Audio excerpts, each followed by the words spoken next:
نئی فصل شروع کرتے ہیں. فصل فی التوسل بالنبی صلی اللہ علیہ وآلہ وسلم والصالحین. نبی اکرم صلی اللہ علیہ وآلہ وسلم اور اولیاء اللہ سے وسیلہ مانگنے کا یہ بیان ہے. ٹھیک ہے. حدیث نمبر 630 630 عن انس رضی اللہ عنہ ان عمر بن الخطاب رضی اللہ عنہ كان اذا قحطوا استسقى بالعباس بن عبد المطلب رضی اللہ عنہما.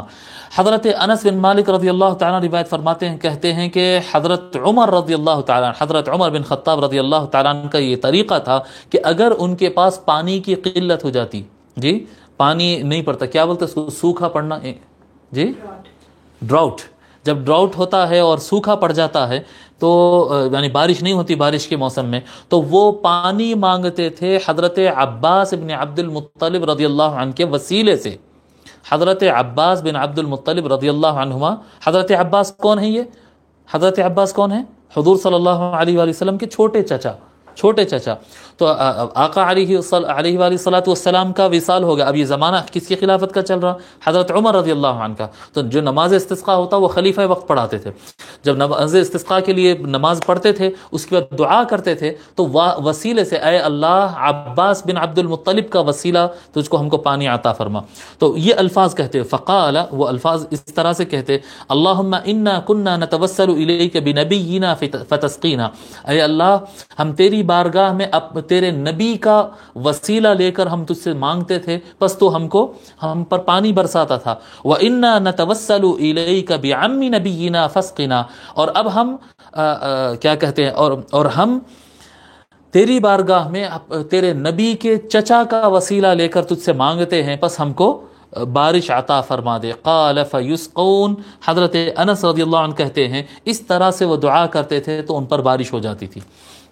اب یہاں پر میں آپ کو ایک دو باتیں عرض کر دیتا ہوں. یہاں پر کیا ہے، نسبت والی بات آ گئی. یہاں پر نسبت والی بات آ گئی کہ حضور صلی اللہ علیہ وآلہ وسلم سے وسیلہ مانگنا یہ ایک صحابہ کرام کا طریقہ رہا ہے، اور حضور صلی اللہ علیہ وآلہ وسلم سے جو چیز نسبت رکھ لے، چچا، دیکھیے آپ وہ تو ایک صحابی ہے اور بھی صحابہ ہوں گے، اہل بیت کے ایک ممبر ہے، اور بھی صحابہ کرام ہیں اور بھی اہل بیت ہے، لیکن ان کیا الفاظ سے وہ مانگ رہے ہیں، ہم آپ کے، اے اللہ ہم تیرے نبی کے چچا کو واسطہ بنا رہے ہیں. ہم یہ نہیں کہہ رہے ہیں کہ ہم عباس کو وسیلہ بنا رہے ہیں، بلکہ ہم یہ کہہ رہے ہیں کہ ہم تیرے نبی کے چچا کو.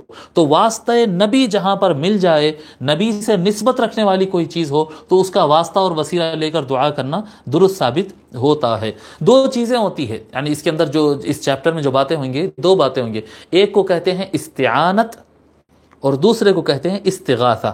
یہ دو الگ الگ لفظ ہے، استعانت اور استغاثہ. استعانت کہتے ہیں اللہ سے دعا مانگنا، یعنی ہم اصطلاحی بات کر رہے ہیں، اللہ سے دعا مانگنا کسی کا وسیلہ لے کر. توسل کہتے ہیں اسے. توسل کہتے ہیں کہ ہم اللہ تبارک و تعالیٰ سے دعا مانگیں کسی کو واسطہ اور وسیلہ بنا کر کے. اللہ تجھے کعبہ کا واسطہ تو عطا فرما دے، اے اللہ تجھے شب برات کا واسطہ، اے اللہ تجھے نماز کا واسطہ، اے اللہ تجھے نبی کا واسطہ، اے اللہ تجھے نبی کے نواسوں کا واسطہ، سیدہ فاطمہ کا واسطہ.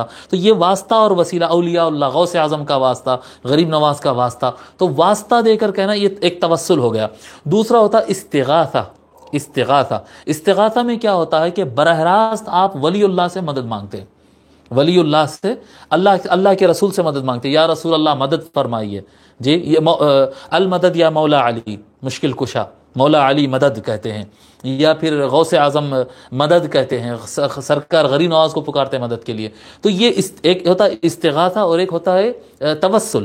تو توسل کا مسئلہ یہ ہے کہ آپ کسی ولی اللہ کے نبی یا اللہ کے نبی سے نسبت رکھنے والی کسی بھی ذات کو یا اللہ والے کسی بھی شخص سے آپ اگر توسل کر رہے ہیں تو وسیلہ بالکل جائز ہے. دیکھیے ایک چیز ہمارے سامنے آ چکی ہے. آگے اور احادیث شریفہ میں پھر ہم مزید توسل اور استغاثہ کے دلائل بتاتے جائیں گے.